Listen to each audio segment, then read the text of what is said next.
नमस्ते छात्रों, आपका फिर से स्वागत है जनित एकेडमी ऑनलाइन पर। ये आखिरी पाठ है इस पाठ दासी का, जो कि आईएससी कक्षा 11वीं एवं 12वीं से लिया गया है। तो आइए शुरू करते हैं।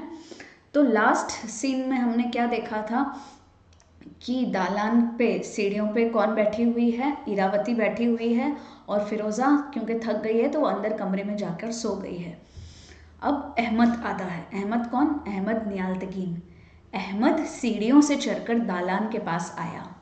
उसने देखा एक वेदना विमंडित मतलब वेदना मतलब दुख, और विमंडित मतलब उससे भरी हुई, मतलब दुख से भरी सुप्त सौंदर्य। सुप्त मतलब जो सो रहा है, और सौंदर्य इज ब्यूटी। तो उसने देखा एक वेदना विमंडित सुप्त सौंदर्य। वह और भी समीप आया, यानी नजदीक आया, करीब आया। गुंबद के बगल चंद्रमा की किरणें ठीक इरावती के मुख पर पड़ रही थी। तो गुंबद मैंने आपको बताया ही था पिछले वीडियो में, गुंबद कैसा होता है, ऐसे सर्कुलर होता है। तो उस गुंबद के बगल में, उसके पास में ही चंद्रमा थी। तो चंद्रमा की जो किरणें हैं वो कहाँ गिर रही थी? इरावती के मुख पर गिर रही थी। अहमद ने वारुनिविलसित नेत्रों से देखा। वारुनिविलसित क्या होता है बच्चों? ये देखो, वारुनिविलसित नेत्रों का अर्थ होता है मदिरा, यानी शराब के प्रभाव से चमकती हुई आंखें। ठीक है, तो ऐसे नेत्रों से उसने उसको देखा, उस रूप माधुरी को, मतलब सौंदर्य से भरी हुई लेडी को, जिसमें स्वाभाविकता थी, यानी नेचुरल, शी वॉज नेचुरल, जिसमें शी वॉज वेरी नेचुरल, बनावट नहीं, कोई भी उसमें बनावटीपन नहीं था, कुछ भी आर्टिफिशियल नहीं था। तरावट थी। तरावट यानी शीतलता, या जिसे हम ड्यूईनेस कहते हैं, हल्का मॉइस्चर दिखता रहता है। प्रमाद की गर्मी यानी नशे की गर्मी नहीं, है ना। तो जब वो उसको देख रहा था ऐसे शराब से मदहोश वाली आंखों से उस रूप माधुरी को, तो उसने देखा कि इसमें कितनी शी सो नेचुरल, कितनी नेचुरलनेस है उसमें, कोई भी बनावटीपन नहीं है। शीतलता यानी ड्यूनेस थी उसमें। प्रमाद की गर्मी यानी नशे की गर्मी नहीं थी। एक बार संशक दृष्टि से उसने चारों ओर देखा। एक बार उसने शक की दृष्टि से सभी ओर देखा कि कोई देख तो नहीं रहा है। फिर इरावती का हाथ पकड़कर हिलाया। वो चौंक उठी, घबरा गई। उसने देखा सामने अहमद। इरावती खड़ी होकर अपने वस्त्र संभालने लगी, कपड़े ठीक करने लगी। अहमद ने संकोच भरी डिठाई से कहा, संकोच मतलब जिसमें कुछ हिचकिचाहट हो ना। ढिठाई का मतलब है दुष्टता। वो बहुत ही खराब था, उसके उसके नेचर में दुष्टता आ गई थी। तुम यहाँ क्यों सो रही हो ईरा? थक गई थी? तो वो उससे ये बात कहता है। तो ईरावती बोलती, कहिए क्या लाऊं आपके लिए, क्या लेके आऊं? थोड़ी शीराजी, कहते हुए वो पलंग पर जाकर बैठ गया। बच्चों, शीराजी क्या होता है? Shirazi Shirazi is derived from Siraj, word Siraj, जो कि एक सिटी है ईरान में, है ना। अ city in Iran, historically famous for producing fine quality wine. एक ऐसी जगह है शिराज जहाँ फाइन क्वालिटी वाइन बनती है। तो उसी वर्ड से ये टर्म शिराजी निकला है। Shirazi is a drink.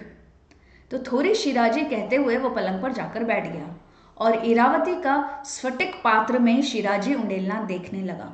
स्फटिक पात्र क्या होता है बच्चों? ये जो है ना, इस टाइप के जो जैम होते हैं उसको स्फटिक कहते हैं, और उसका बर्तन इस स्फटिक पात्र कुछ इस तरीके से। ठीक है, स्फटिक पात्र में वो शिराजी डाल रही थी, वो उस वाइन को डाल रही थी, और उसको उंडेलते हुए वो उसको देखने लगा। ईरा ने जब पात्र भरकर अहमद को दिया तो अहमद ने सतृष्ण नेत्रों से उसकी ओर देखकर पूछा, फिरोजा कहाँ है? सतृष्ण नेत्रों मतलब प्यासी आंखों से उसकी ओर देखकर कहा कि फिरोजा कहाँ है, उससे पूछा। तो वो कहती है, सिर में दर्द है, भीतर सो रही है, अंदर सो रही है वो। अहमद की आंखों में पशुता नाच उठी। अहमद ने सोचा कि चलो फिरोजा सो रही है तो उसकी आंखों में ना वाइल्ड बीस्ट जाग उठा। शरीर में एक सनसनी का अनुभव करते हुए, शरीर में, उसकी बॉडी में एक सनसनी सी उठ गई, एक चमक सी उठ गई। उसको अनुभव करते हुए उसने इरावती का हाथ पकड़ लिया। उसने इरावती का हाथ पकड़कर कहा, बैठो ना ईरा, तुम थक गई हो। तो ईरा थोड़ी ऑकवर्ड फील करने लगी, तो वो बोलती है, आप शरबत लीजिए, मैं जाकर फिरोजा को जगा दूं। फिरोजा, फिरोजा के हाथ में बिक गया हूं क्या इरावती? तुम तो उसको इरिटेशन होता है, तो बोलता है कि मैं फिरोज़ा के हाथ में बिक गया हूँ क्या इरावती, तुम मतलब क्यों मेरा मूड खराब कर रही हो। ठीक है, तो इरावती हाथ छुड़ाकर हटने वाली ही थी कि सामने फिरोज़ा खड़ी थी। इतने में वो हाथ छुड़ाकर हटने वाली थी कि फिरोज़ा सामने खड़ी हुई थी। उसकी आंखों में तीव्र ज्वाला थी, तेज आग थी उसकी आंखों में। ये देखकर उसने कहा, मैं बिकी हूं अहमद, तुम भला मेरे हाथ क्यों बिकने लगे। नहीं, वो कहता मैं बिकी हूं अहमद, वो कहती मैं बिकी हूं अहमद, तुम भला मेरे हाथ क्यों बिकने लगे। लेकिन तुमको मालूम है कि तुमने अभी राज तिलक को मेरा दाम नहीं चुकाया, इसलिए मैं जाती हूँ। तो बोलती है कि तुम ये कह रहे हो कि तुम बिक गए हो, जबकि बिकी मैं हूँ। और याद रखो कि तुमने अभी तक वो पैसे लाके राजा तिलक को है ना मेरा दाम नहीं चुकाया है, इसलिए मैं तुम्हारे साथ अब रहने वाली नहीं हूँ। मैं बाध्य नहीं हूँ कि मैं तुम्हारे साथ रहूँ, तो मैं जाती हूँ। अहमद हतबुद्धि, अचानक से वो सामने आ गई ना, तो हतबुद्धि हो गया, हतबुद्धि अर्थ जिसे कुछ समझ ना आए। निष्प्रभ मतलब एकदम उसके चेहरे से आभा चली गई, प्रभाहीन हो गया, वो डल हो गया। और फिरोजा चली। इरावती ने गिड़गिड़ा कर कहा, बहन मुझे भी ना लेती चलोगी। इरावती ने भी गिड़गिड़ा कर कहा कि मेरे को कहाँ यहाँ छोड़ के जा रही हो, मुझे भी ले चलो। फिरोजा ने घूमकर एक बार स्थिर दृष्टि से इरावती की ओर देखा और कहा, तो फिर चलो। स्थिर दृष्टि मतलब स्टेबल नजरों से उसने इरावती की तरफ देखा और कहा, चलो। दोनों हाथ पकड़े सीढ़ी से उतर गई। ठीक है, अब ये सीन खत्म हो गया। अब दूसरा सीन चल रहा है।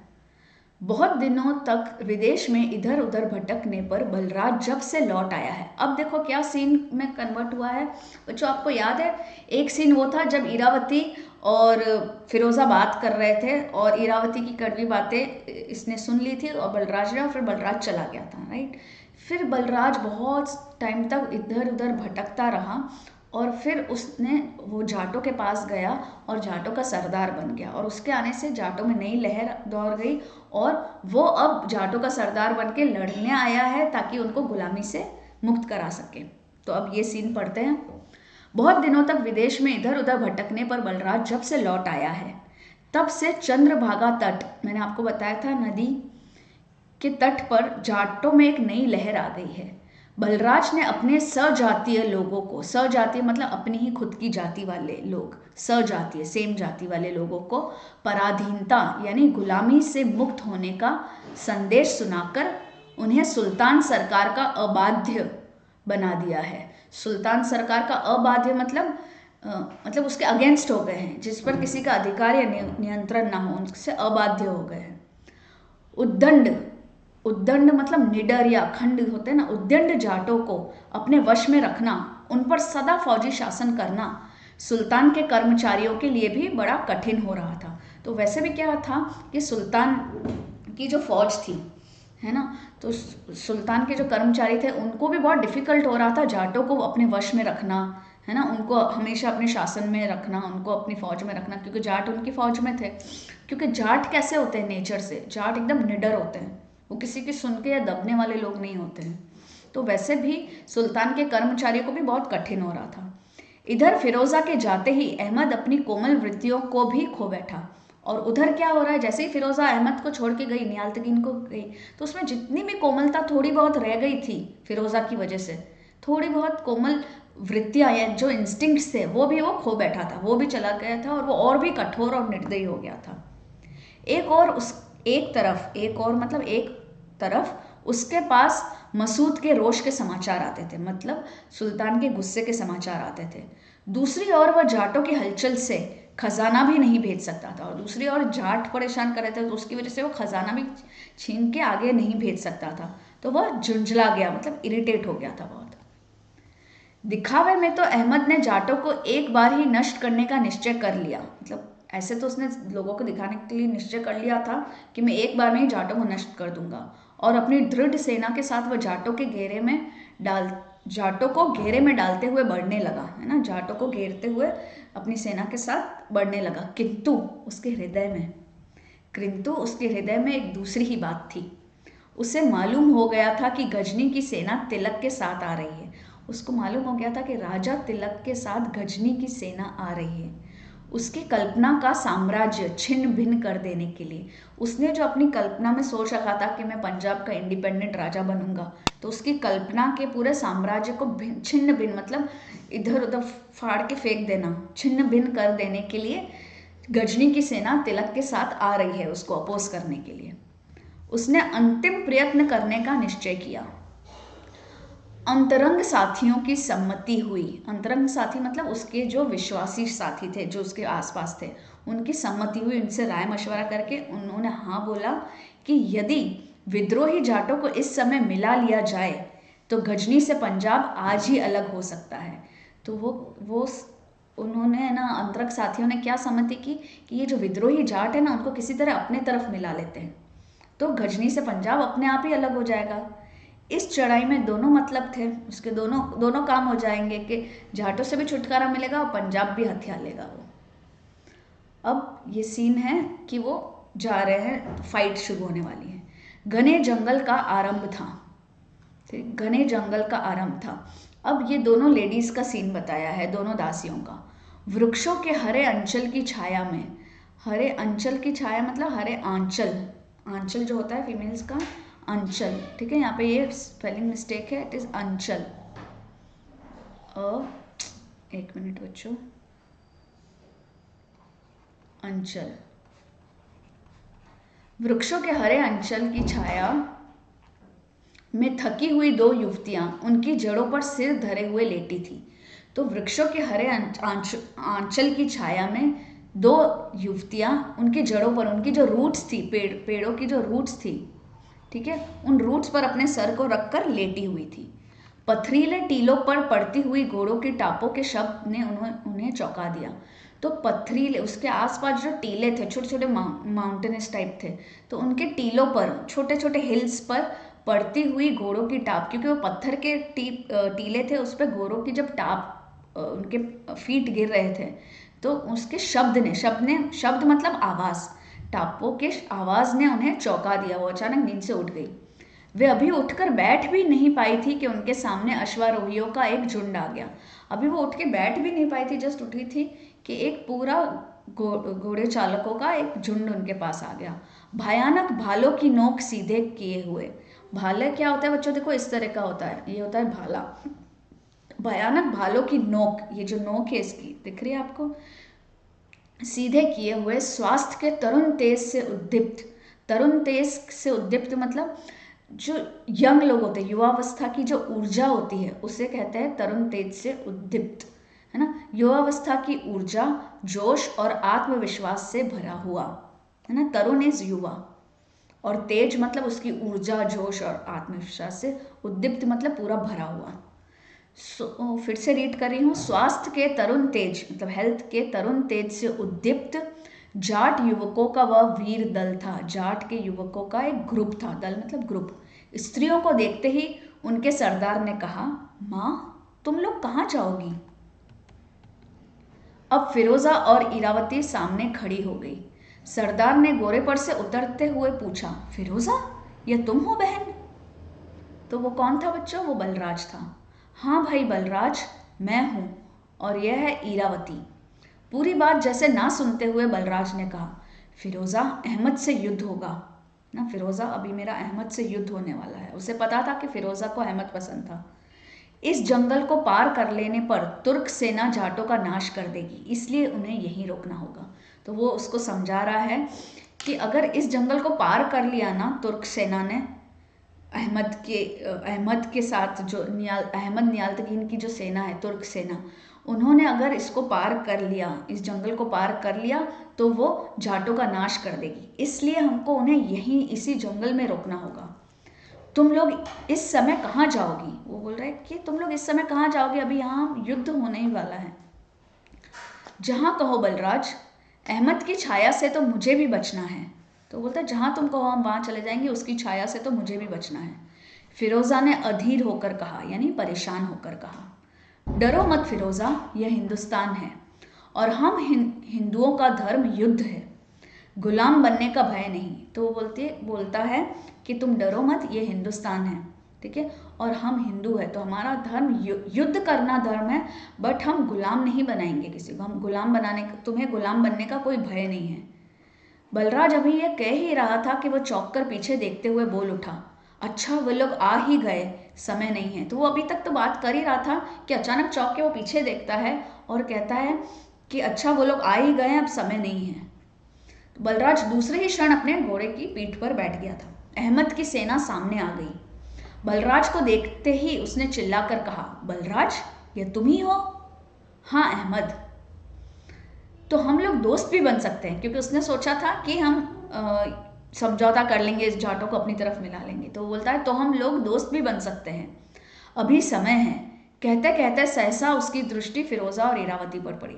तो अभी तक तो वो बोल ही रहा था कि हम दोस्त भी बन सकते हैं, अभी समय है, और अचानक उसकी दृष्टि, वो कहते कहते उसकी दृष्टि फिरोजा और इरावती पर पड़ी। उसने समस्त व्यवस्था भूल कर, है ना, वो सब भूल गया कि मुझे पैचअप करना है। समस्त व्यवस्था को भूलकर तुरंत चिल्ला उठा, तुरंत ललकारा, पकड़ लो इन औरतों को।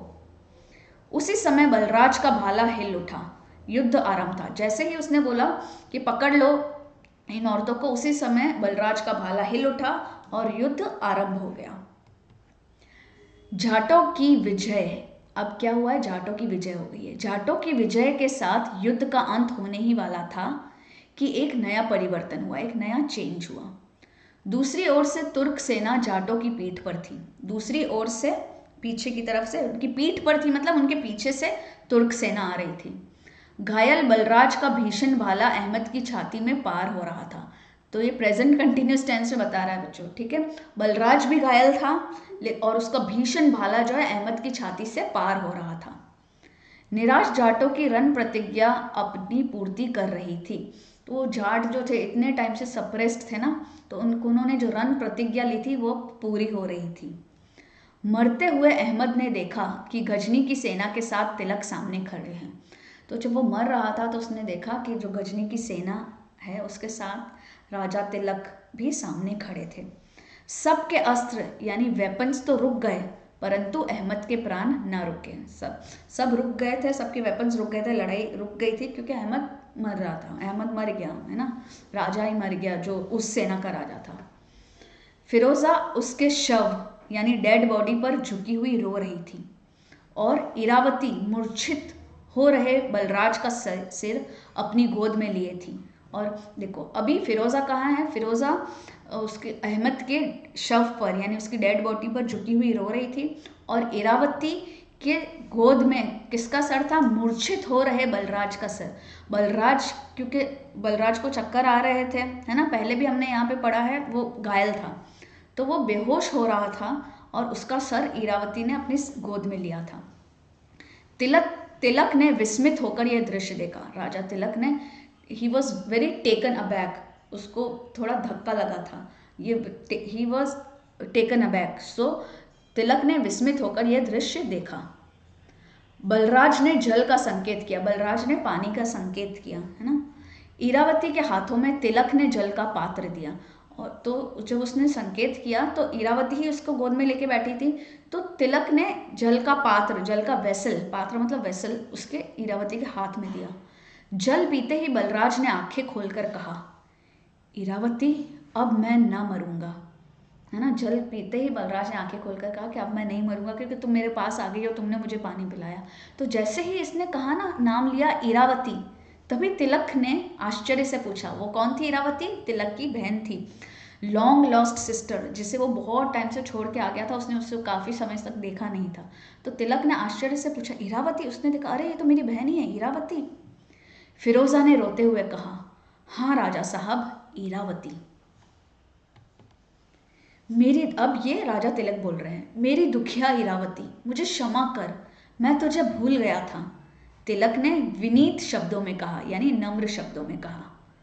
भाई, इरावती आगे कुछ ना कह सकी, सिर्फ भाई बोली वो, है ना। उसका गला भर आया था, उसने तिलक के पैर पकड़ लिए। तो अब तिलक बहुत खुश होकर उसको बोल रहा है, क्योंकि बलराज उसकी गोद में है, तो वो बहुत खुश होकर बोल रहा है कि बलराज जाटों का सरदार है, इरावती रानी, मतलब वो जाटों का सरदार है। उसने रानी क्यों बोला है इरावती को? जाटों का सरदार है, जाटों ने ये जीत लिया है। तो अब बलराज राजा बन गया है और तुम रानी, इसलिए उसने कहा बलराज जाटों का सरदार है, इरावती रानी। चनाब का वह प्रांत इरावती की करुणा यानी दया और रहम से हरा भरा हो रहा है। तो अब चनाब का वो प्रांत इरावती की करुणा दया और रहम से अब हरा भरा हो रहा है, मतलब अब होगा, मतलब वो उस पल को समझा रहे हैं, है ना, कि वो उस पल से उसकी करुणा से हरा भरा हो रहा है। किंतु फिरोजा की प्रसन्नता की वही समाधि बन गई। समाधि का क्या अर्थ है बच्चों? जब किसी को किसी जगह दफनाया जाता है या किसी का कहीं अंतिम संस्कार होता है, उस जगह पर किसी तरह का कोई चबूतरा या स्मारक बना दिया जाता है, तो उस जगह को उस व्यक्ति की समाधि कहते हैं। ठीक है, तो फिरोजा की भी प्रसन्नता की वही समाधि बन गई, क्योंकि वहीं अहमद मर गया था और वहीं वह झाड़ू देती, उसी की समाधि पर वह झाड़ू देती, फूल चढ़ाती और दीप जलाती रही। उस समाधि की वह आजीवन यानी जीवन भर दासी बनी रही। तो बच्चों यहीं पर ये पाठ दासी का खत्म होता है। बहुत ही मार्मिक कहानी थी। आपको सभी शब्दों का अर्थ मैंने बता दिया है। कुछ भी डाउट्स हो तो आप कमेंट सेक्शन में लिख सकते हैं। हमारे नेक्स्ट वीडियोस आ रहे हैं on important questions from the chapter दासी, तो सभी वीडियोस देखिए। आईएससी कक्षा 11वीं एवं 12वीं के सभी कविताओं और चैप्टर्स कहानियों के हमने वीडियोस बना रखे हैं इसी तरीके से डिटेल्ड में। पोएम्स के वीडियोस बहुत ज़्यादा है, बहुत वायरल भी है हमारे चैनल पर, तो आप ज़रूर देख के वहाँ से अच्छे से सीख सकते हैं। प्लस मैंने आपकी नॉवेल भी यहाँ पे दे रखी है, पूरी सभी पार्ट्स में सभी अंकों में दे रखी है, आषाढ़ का एक दिन। ठीक है, तो वो भी आप देख सकते हैं और अपनी आईएससी कक्षा 11वीं एवं 12वीं की तैयारी बहुत अच्छे से कर सकते हैं। So all the best for your board exams as well. Thank you.